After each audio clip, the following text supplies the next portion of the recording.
apa yung ayo tansah muja muji syukur alhamdulillah ana ngasaning Gusti Kang Maha Agung. Mugi kasugengan kaharjan katentreman kamulyan kesehatan mugi tumanduka dumateng para pepundhen para pinisepuh para alim ulama ugi para sutresna budaya luhur ingkang tansah ing ngurmatan ya nduk iya iya kanthi gumreng tekad manunggaling cipta rasa budi karsa bisa tepung runtuk golong pikir gembleng pengangen-angen lunggah tekad padha kang snedya ya nduk iya iya kabeh mau karana tetep ing kuasane dat kang tanpa niat dayaning rasa kang tanpa karsa. Mula manungsa kudu pratites tegese kudu titi lan ngerti marang sangkan paraning dumati kanggo gayuh urip kang utama ya nduk iya iya diniki hajat niyate pujanipun nggih menika ing kagungan kersa nduk iya Bapak Lasmin Ibu Parmi sekeluarga nduk inggih menika jemukaken ingkang putra ngono nggih menika Nak Dewi Tri Rahayu pikantuk Mas Galih Hindra Pratama ngono alhamdulillah pira amin wau sampun kajemukaken nduk kanthi lancar lancak ugi wilujeng ing sambikala amin amin ya rabbal alamin yo yo mula nduk dene awake dhewe tansah ndonga mugi-mugi sedaya dados keluarga ingkang sakinah mawaddah warahmah dipun ridhoi dening Gusti Kang Maha Agung iya ya mang dados keluarga ingkang kebak nikmatul iman, nikmatul Islam, lan nikmatul sehat. Allahumma amin. Mula pamuji awake dhewe keluarga agung. Pintenipun nggih menika Bapak Lasmin Ibu Parmi keluarga sedaya nduk. Tebih saking syukur sakit, tebih saking panggoda pangrencana. Sumingkir semilak sekabehing trimala nirmala nirbaya nirwikara. Nir sengsara nir coba nir bencana. Allahumma amin amin pak alamin.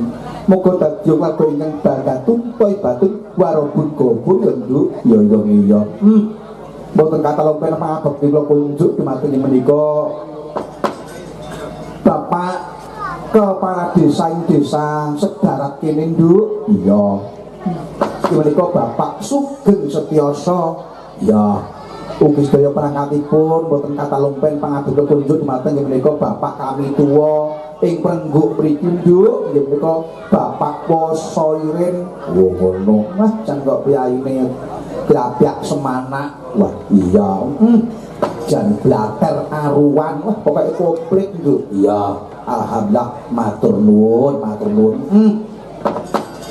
ugi mboten ngatangupen pangabekti kula kunjuk dumateng menika Bapak RT kene Bapak Katenu ki Katenun iya almatur kuing panuwun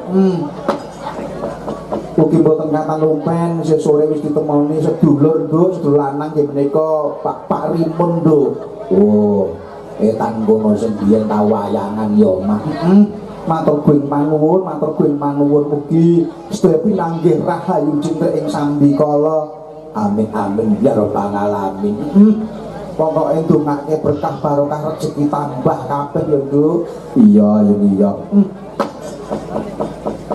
nduk ayo iki ditepungake para waranggana dikenalake iya iki mengko cukup pangane dada ya nduk mergo para pamirsa yo durung tepung kabeh para waranggana kok wah jan kok iso hayu kaya ngono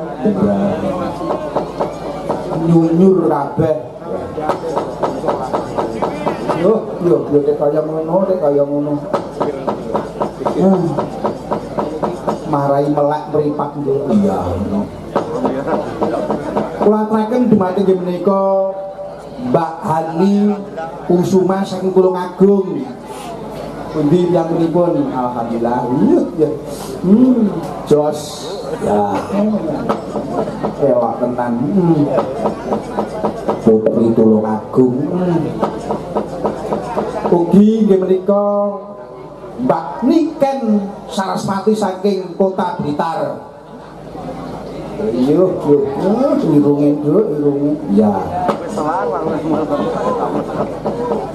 Ugi nggih menika Mbak Utari saking Jambon Ponorogo. Alhamdulillah. Para putrane Ponorogo ya kuwi. Ya. Ugi Mbak Inar saking Kota Tiwul Wonogiri. Alhamdulillah. Kaya Tiwul tenan. Ya. Mbak Brine Sila saking Kota Ponorogo. Alhamdulillah.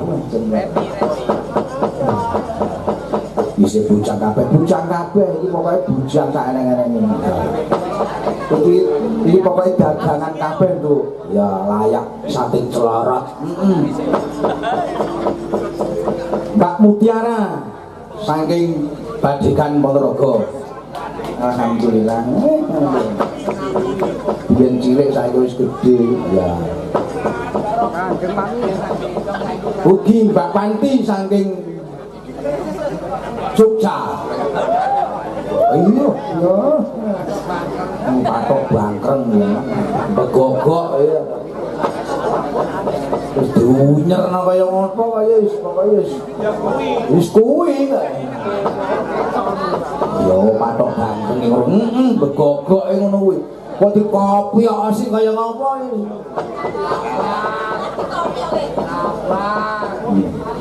Lah kira-kira napa pengen salin napa pripun? Ngono wae kok wis. Kok lewat ta. Ono wis ana piye napa sakyo katentu kowe iki jimatku selawase urip. Biyen kita apa saiki kita apa?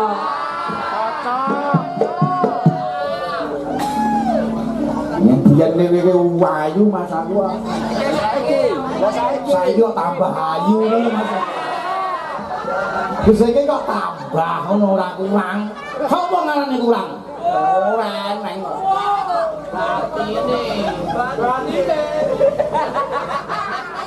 Batine sapa sing roh ngono? Masane batine ya kuwi.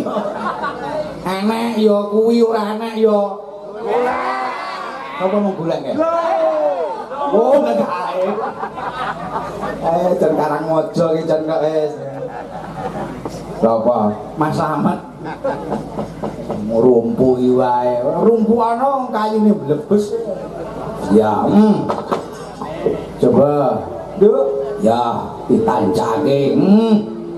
Tan dhewe ra dikenal nih. Oh.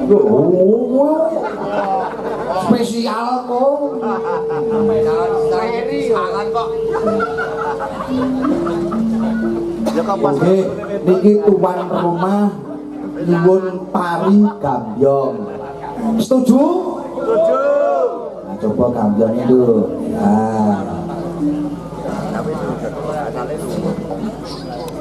Terus